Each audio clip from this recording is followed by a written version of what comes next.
Le grand dialogue. Le grand dialogue de l'émission de débat du studio Tamani sur votre radio. Le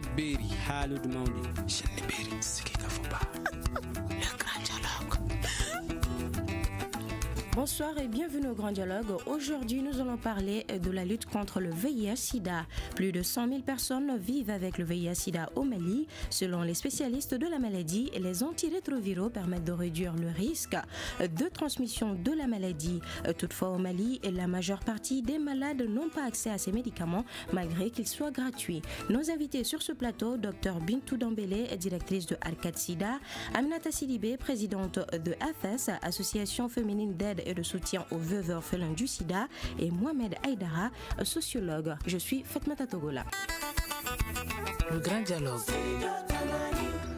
Plus de 100 000 personnes vivent avec le VIH-Sida au Mali. Docteur Dambélé, selon vous, qu'est-ce qui explique ce taux aussi élevé?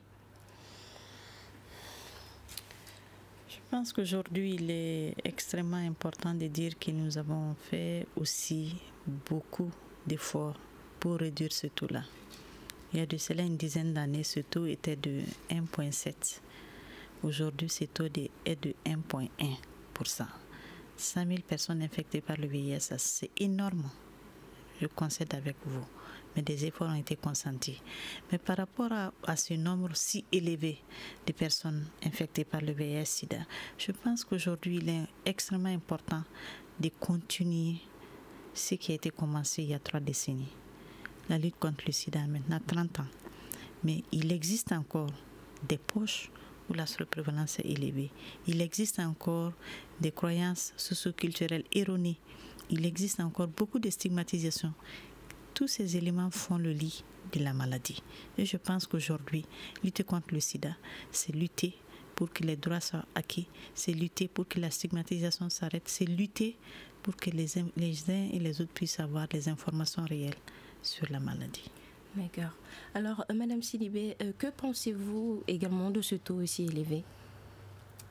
Bon, ce taux élevé, comme vient de dire la directrice d'Arcade Sida, c'est toujours la lutte contre la stigmatisation, la malinformation qui a été passée sur le VIH-Sida.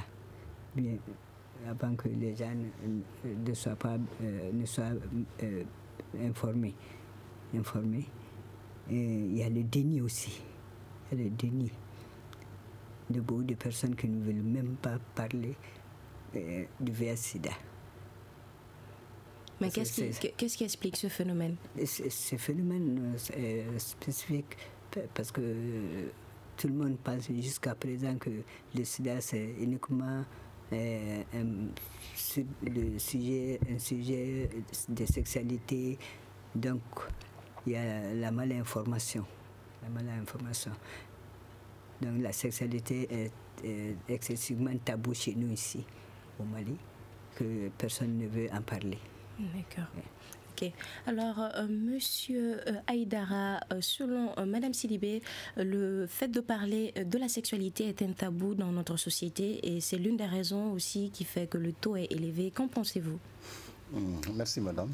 Oui, c'est une réalité qui est là, mais c'est quelque chose qui est lié à l'éducation en général, c'est-à-dire dans la société, puisque dans les sociétés traditionnelles maliennes, l'éducation sexuelle était vouée à des institutions spécialisées.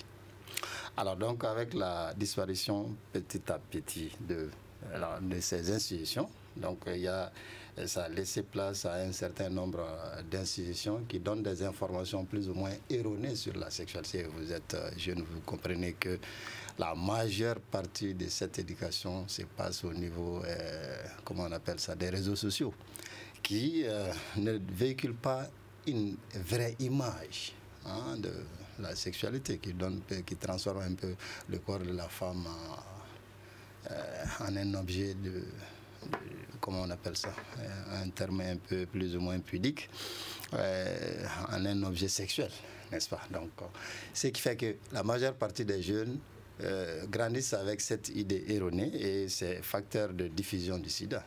Je parle sous le contrôle des médecins, mais bien sûr que je pense que la mauvaise information est source lors des diffusions du sida.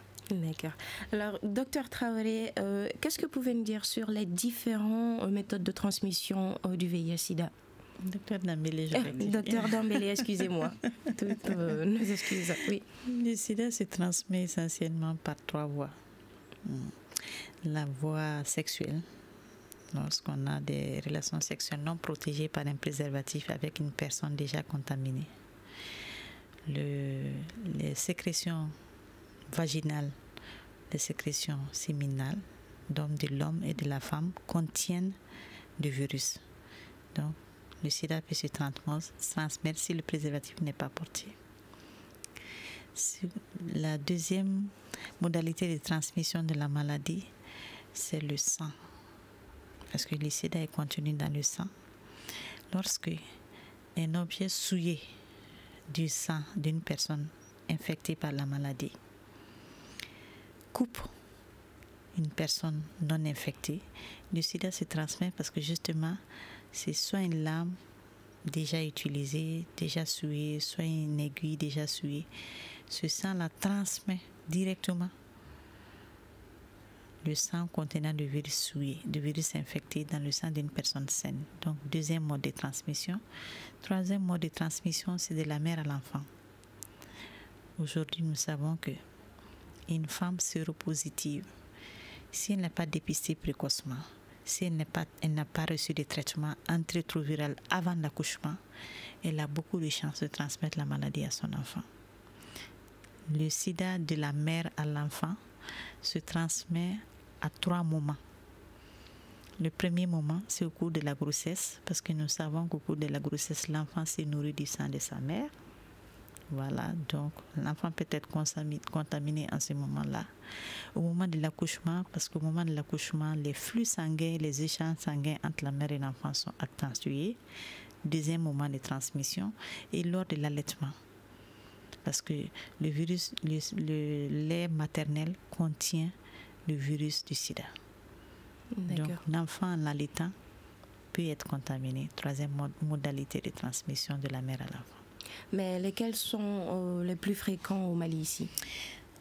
En Afrique subsaharienne, d'une manière générale, c'est la voie sexuelle qui est la plus fréquente. Donc la transmission lors des rapports sexuels, que ce soit des rapports sexuels hommes et femmes ou des rapports sexuels homosexuels, particulièrement chez les hommes qui ont le sexe avec d'autres hommes. D'accord.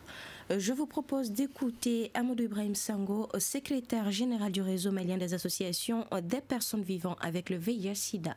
Les personnes vivant avec le VIH ont toujours des difficultés par rapport à l'accès même aux soins et aux traitements. Bien vrai que beaucoup de choses ont été faites et continuent d'être faites. C'est la stigmatisation qui persiste encore, malgré que les campagnes sont faites. Donc on pense qu'il faut encore intensifier ces campagnes de stigmatisation afin que la population, la communauté, même dans les structures publiques, on puisse prendre la dimension du droit des personnes vivant le VIH en compte. C'est-à-dire que le droit de la personne vivant le VIH n'est pas à hauteur de souhait. Dans la communauté, dans certains sites de prise en charge, la discrimination existe. Vous venez d'écouter ce témoignage de M. Sango qui nous parle de son expérience. Alors, M. Aïdara, qu'en pensez-vous? Oui, du point de vue sociologique, la maladie en général fait partie de ce que nous appelons les faits sociaux totaux, c'est-à-dire ce qui touche la société dans son entièreté. Alors donc, l'attitude, la perception de la société y compte beaucoup. Et cette perception varie en fonction du degré d'acuité de la maladie, c'est-à-dire et ça peut changer de la méfiance au mépris. Et dans le cas du sida, c'est un peu au départ le mépris, puisqu'il y avait une désinformation totale autour de la maladie. Madame vient de nous l'édifier là-dessus. Pourquoi? Parce que les gens pensent que c'est incurable. Et surtout, c'est une maladie qui est généralement liée à l'intimité. L'intimité, c'est quelque chose qui est tabou ici au Mali, n'est-ce pas? Alors donc, quelqu'un qui est malade de sida, tout de suite, on pense que c'est par voie sexuelle, comme madame vient de le dire, n'est-ce pas? Alors donc, ce qui fait que les gens se méfient, et plus les gens se méfient, plus les malades sont, comment on appelle, marginalisés. D'accord.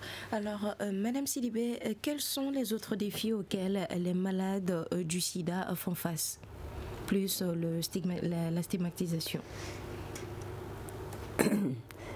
Bon, les autres défis, c'est l'alimentation. Parce que les personnes vivant avec le VIH sous traitement ont besoin d'avoir beaucoup de manger bien et sainement. Donc il y a les informations qui manquent. D'accord. Alors, docteur Dambélé, qu'en pensez-vous? Je pense qu'aujourd'hui au Mali, des efforts importants ont été faits. Parce que je me rappelle, en 2000 encore, on parlait de l'arrivée des traitements au Mali.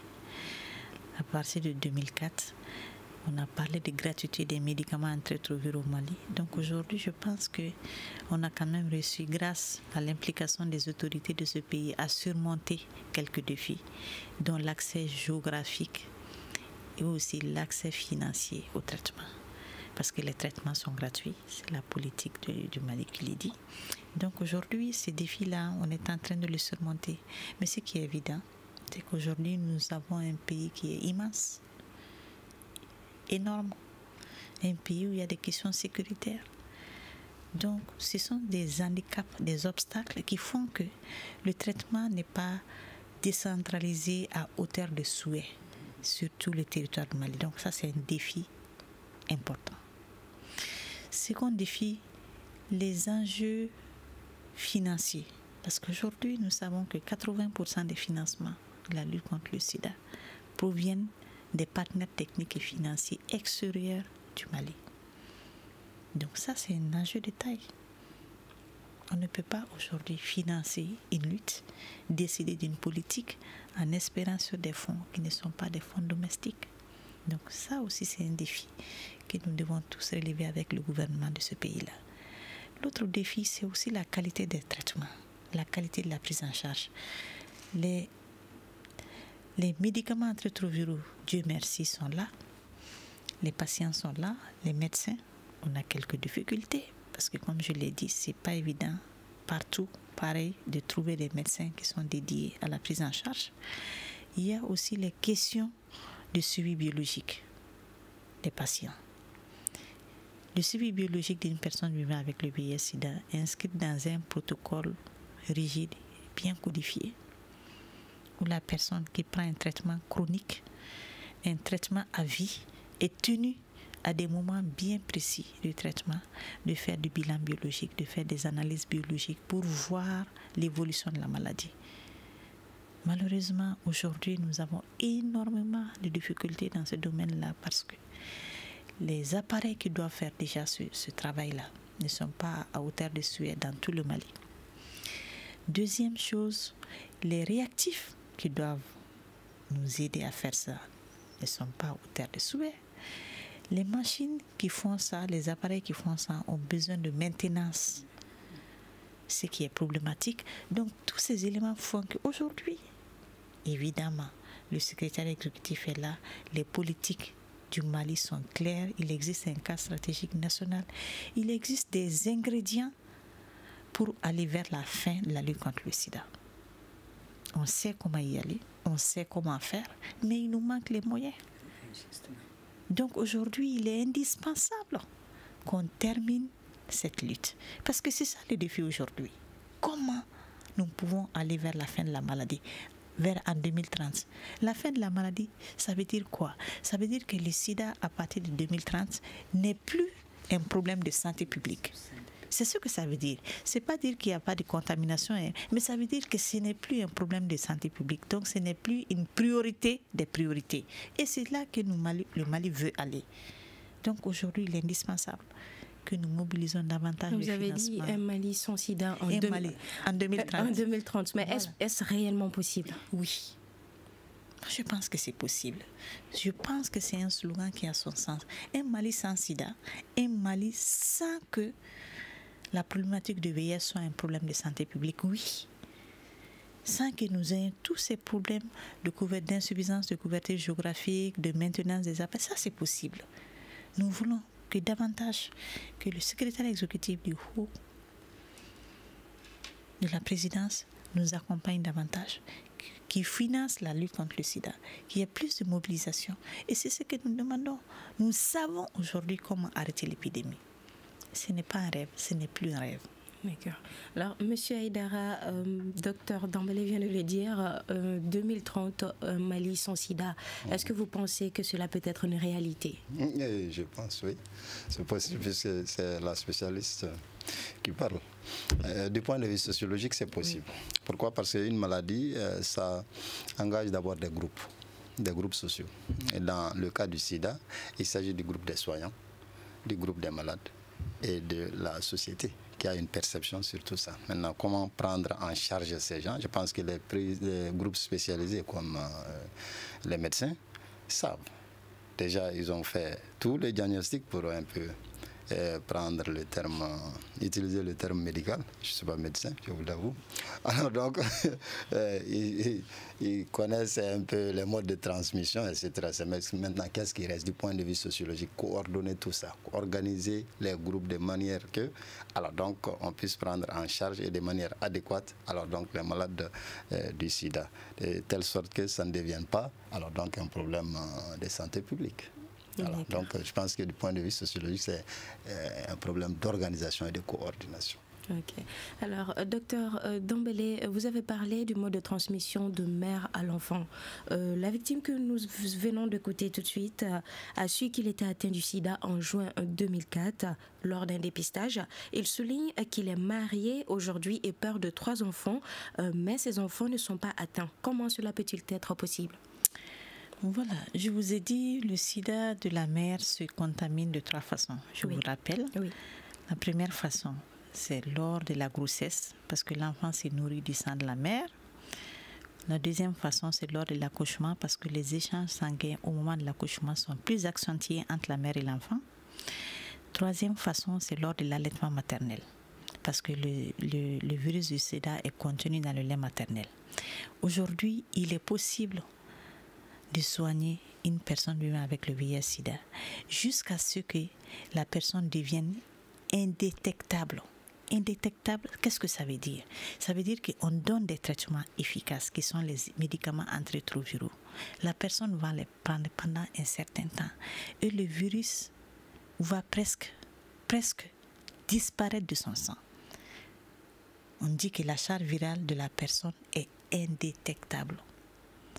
Quand la charge virale devient indétectable, c'est-à-dire que le virus va quitter le sang, il va se cacher dans une autre partie du corps, mais dans le sang, le problème est presque résolu. Et quand le problème est presque résolu dans le sang, la personne contamine très faiblement.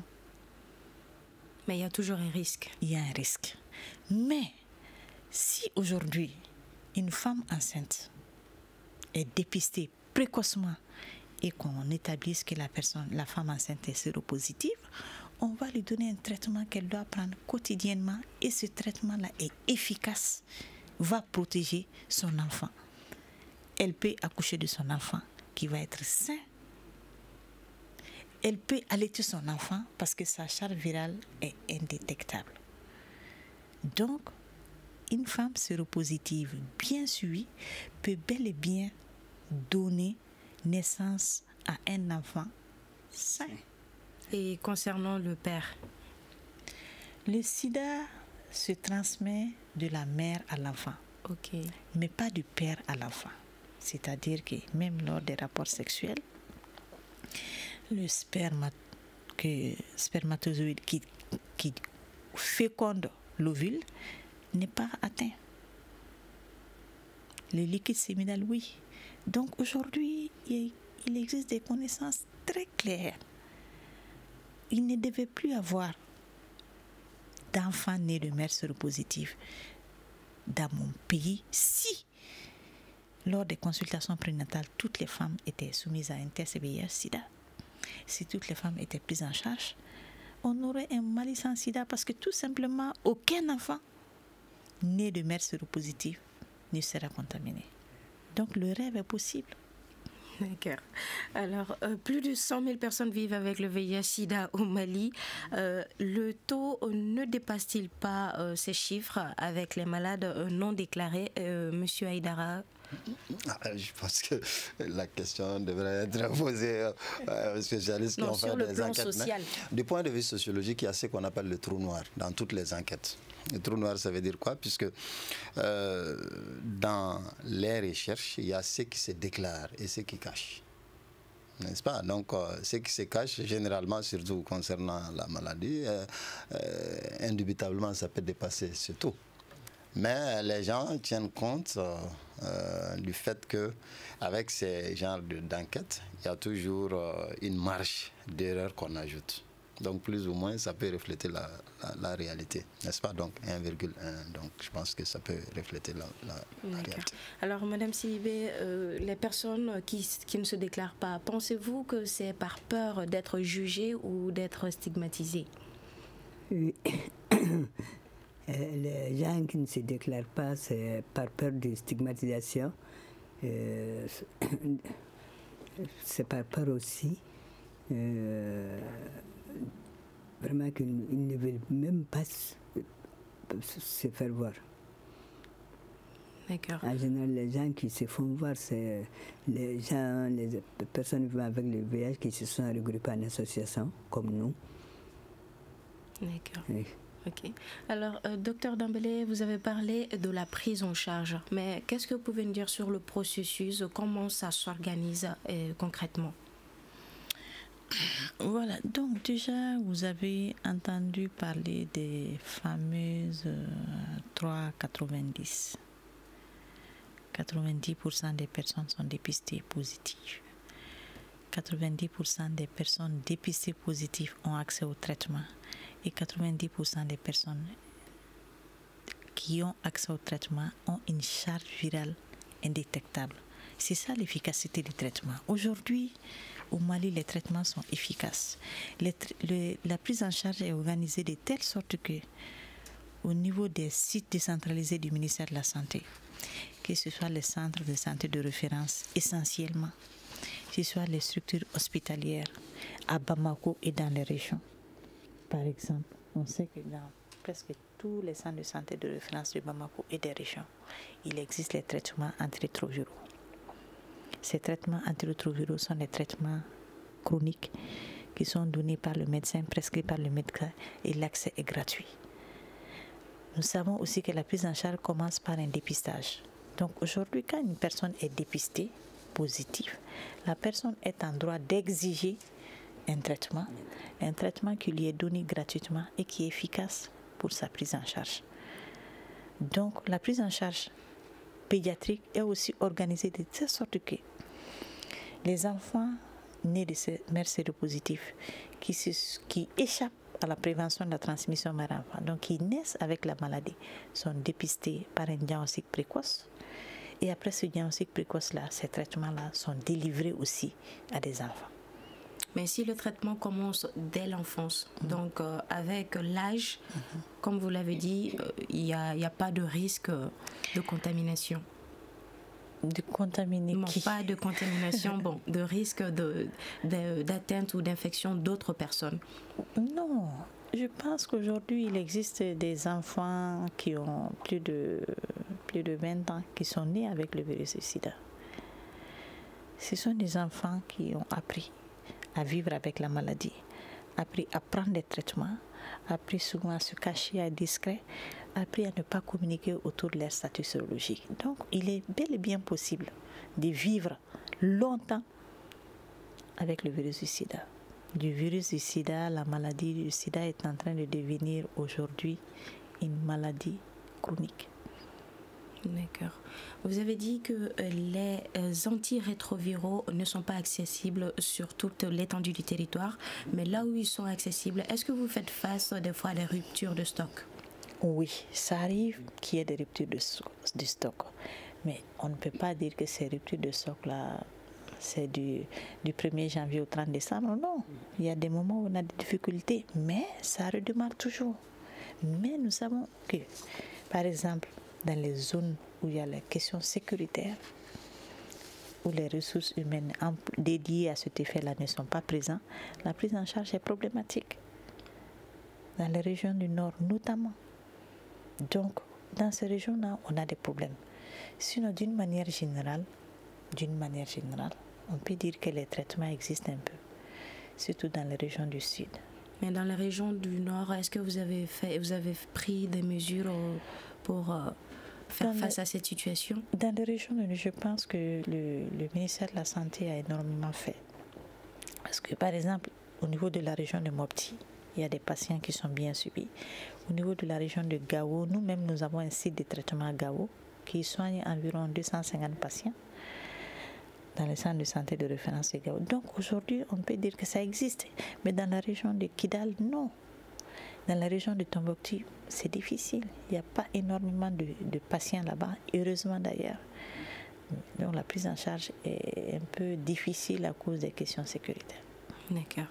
Nous allons observer une courte pause avant de nous retrouver sur ce plateau. Vous écoutez Studio Tamani, votre avis nous intéresse. Écrivez vos commentaires et suggestions sur la page Facebook et dialoguez avec nous. Studio Tamani, c'est aussi les réseaux sociaux. Ce soir, le grand dialogue réfléchit sur la lutte contre le VIH-Sida. Nos invités, Dr Bintou Dambélé, directrice de Arcad-Sida, Aminata Sidibé, présidente de FS, Mohamed Aïdara, sociologue.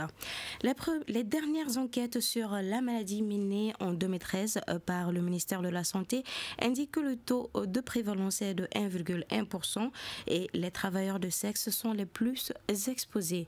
Alors, monsieur Aïdara, selon vous, qu'est-ce qui explique ce phénomène? C'est très simple puisque, comme toute maladie, elle intéresse des groupes, n'est-ce pas, et des âges bien déterminés. Dans le cas de la maladie du sida, je pense qu'ils ont hiérarchisé un peu les modes de transmission. Donc, je parle sous le contrôle du docteur qui est beaucoup plus informé sur ce sujet, n'est-ce pas. Donc, on dit des groupes qui sont des professionnels du sexe, et ainsi de suite, n'est-ce pas. Mais du point de vue sociologique, lorsqu'on les prend, alors donc nous allons voir que il y a non seulement l'aspect groupal, mais dans ces groupes, il y a une certaine hiérarchisation en fonction de l'âge, en fonction du genre, n'est-ce pas.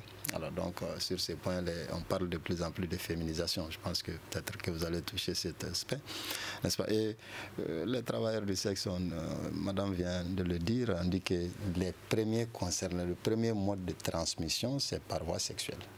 Alors donc, quoi de plus naturel que de voir que les gens qui sont dans ce domaine, si je peux m'exprimer ainsi, soient les plus exposés alors donc, à la maladie, n'est-ce pas.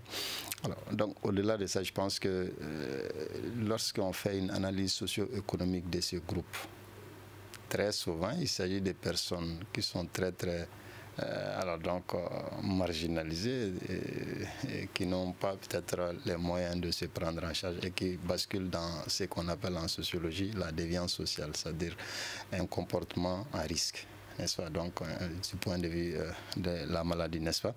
Alors donc ils s'adonnent à de telles activités et sans alors donc informations, ça peut être source de diffusion de la maladie. D'accord. Alors, Madame Sidibé, Monsieur Aïdara vient de le dire, certaines personnes qui sont dans cette situation sont marginalisées, si je peux le dire. Pensez-vous que ce serait réellement le cas? Oui, c'est le cas parce qu'il y a beaucoup de personnes qui sont marginalisées, qui se cachent pour faire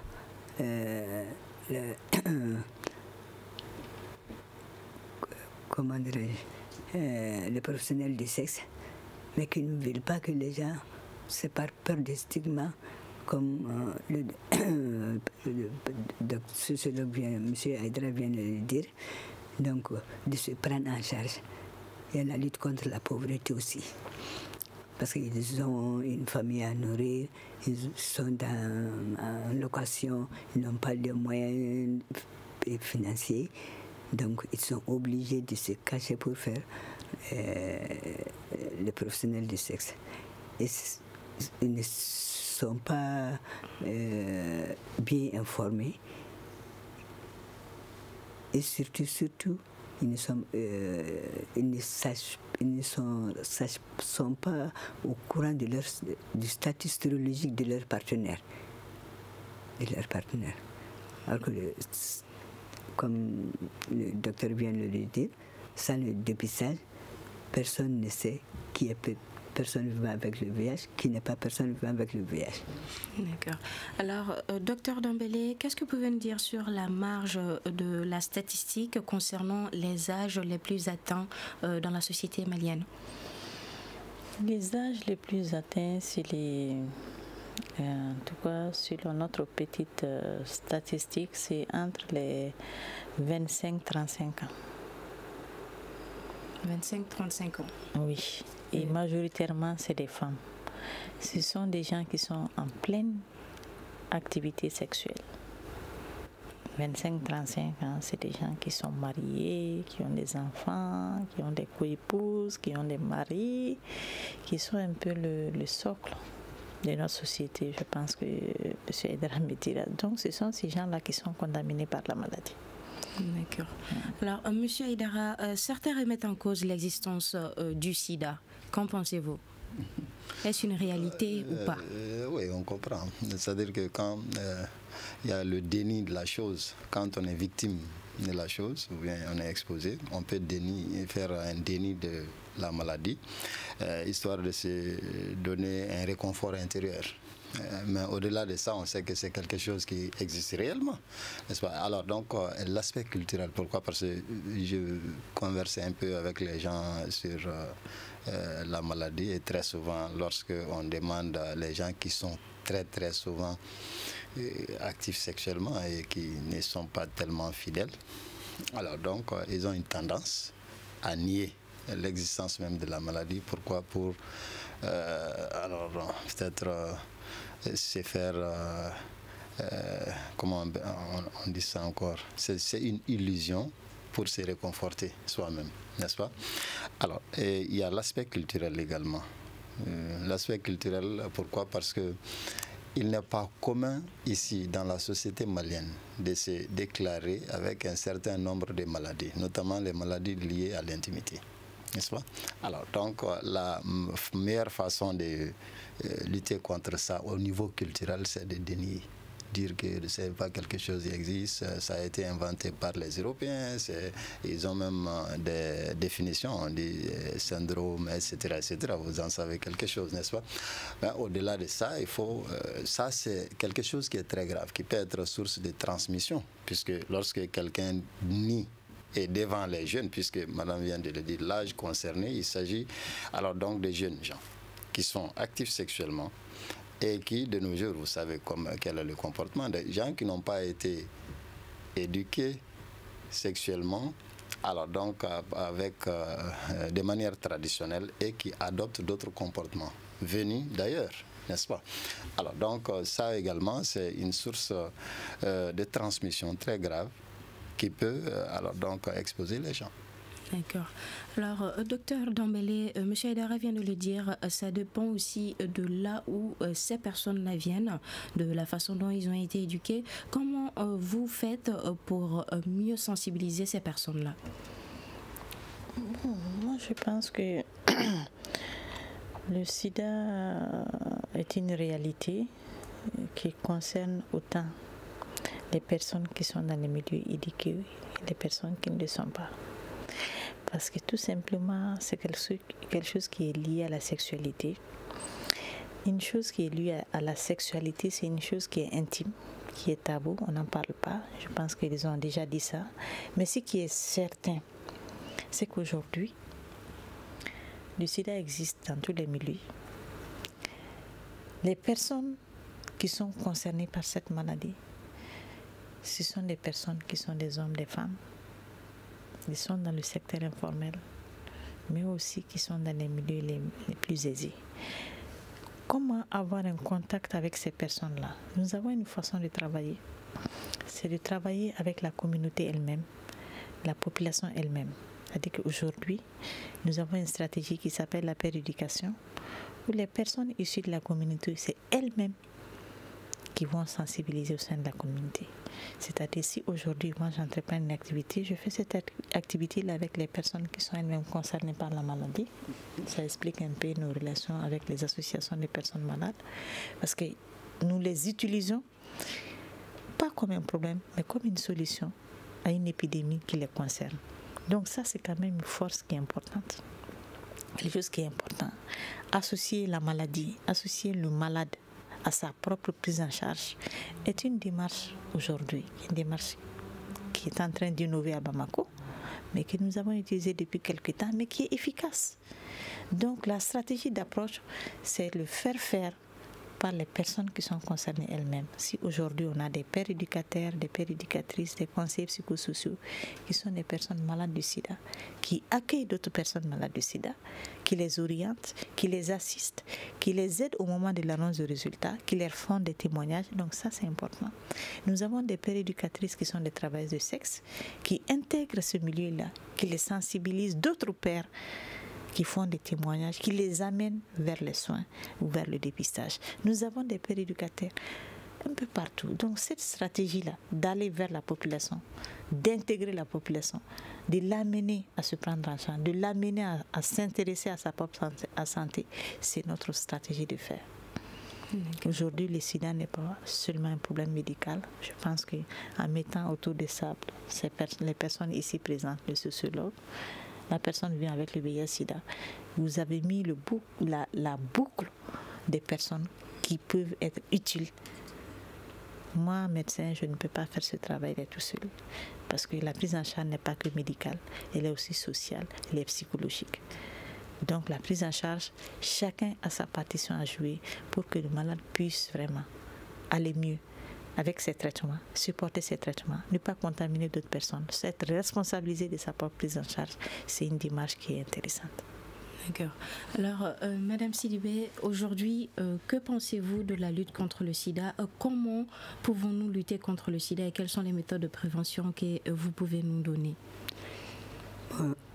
Les méthodes de prévention, comme vient de dire la directrice d'Arcade Sida, avant, avec Arcade Sida et les associations de personnes vivant avec le VIH, il y avait beaucoup de sensibilisation sur le terrain de la population en général. Mais actuellement, tout ce problème a été arrêté. Donc, il y a moins de sensibilisation pour faire la prévention. Et qu'est-ce qui a amené ça, le fait qu'il y a moins de sensibilisation maintenant? Bon, c'est par manque de moyens financiers. Parce que comme le docteur, la directrice d'Arcade Sida l'a si bien dit, tous les financements viennent de l'extérieur. Comme on dit chez nous en Bambara, ni Mkodalimbe Walid Lanka, na Tigiaka de Bamfusika Bikoro Domina. Ibida du Kulu Jalangane. Donc il faut que le gouvernement aussi joue sa partition. Bien vrai que les Tchamanks, ils ont fait, on leur remercie, mais il y a beaucoup encore qui reste à faire. D'accord. Alors, Monsieur Aïdara, qu'avez-vous ajouté par rapport à la lutte et à la prévention contre le sida? Bon, merci. Je pense que c'est d'abord l'information, la sensibilisation et surtout montrer que c'est une maladie comme toutes les autres maladies. C'est-à-dire que bien sûr qu'il y a un aspect qui est lié à l'intimité, mais ce n'est pas toute la problématique de la maladie, n'est-ce pas? Alors donc, surtout créer un climat de confiance avec les groupes sociaux qui sont malades avec changer la perception de la société également sur la maladie. Ça, c'est quelque chose qui est très très important. Pourquoi les gens se cachent? Parce qu'on a peur de la stigmatisation, on a peur du rejet.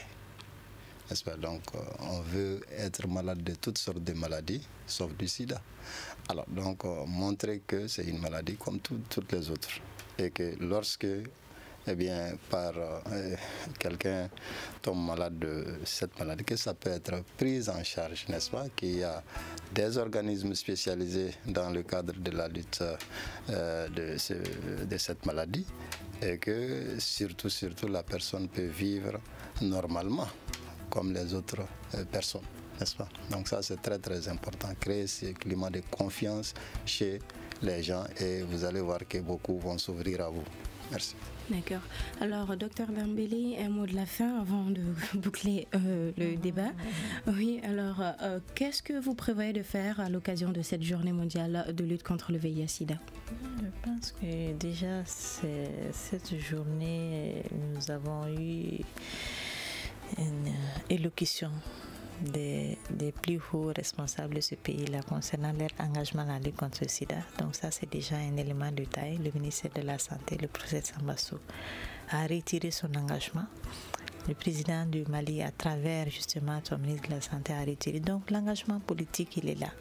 Ce que nous disons tout simplement, c'est qu'il faudrait, c'est une occasion, le mois de lutte contre le sida est une occasion de réaffirmer notre engagement, de maintenir, de rester mobilisés pour maintenir le sida dans les agendas politiques, mais aussi dans les agendas de la population. Il ne faut pas qu'on oublie la maladie. Et aujourd'hui, il y a moins de malades qu'il y a 10 ans, mais la maladie existe. Les personnes continuent à se contaminer par le VIH-Sida. Donc aujourd'hui, message que nous voulons dire à la population du Mali, restons mobilisés, restons vigilants. Le sida est une réalité, mais nous savons comment vaincre cette réalité pour que l'avenir de ce Mali-là, pour que 2030-là, qu'il y ait Mali sans sida. C'est possible. Merci. Cela me fait à ce débat. Merci de l'avoir suivi. Qui était sur le VIH-Sida et un grand merci à nos invités. Dr Bintou Dambélé, directrice de Arcade Sida, Aminata Sidibé, présidente de FS, Mohamed Aïdara, sociologue. C'était une présentation de Fatmata Togola à la mise en onde de Phili Dambélé. La régie vidéo est assurée par Noundjiré. La réalisation est assurée également par Ibrahim Diallo et une coordination de Mohamedou Touré. Le grand dialogue. Le grand dialogue de l'émission de débat du studio Tamani sur votre radio.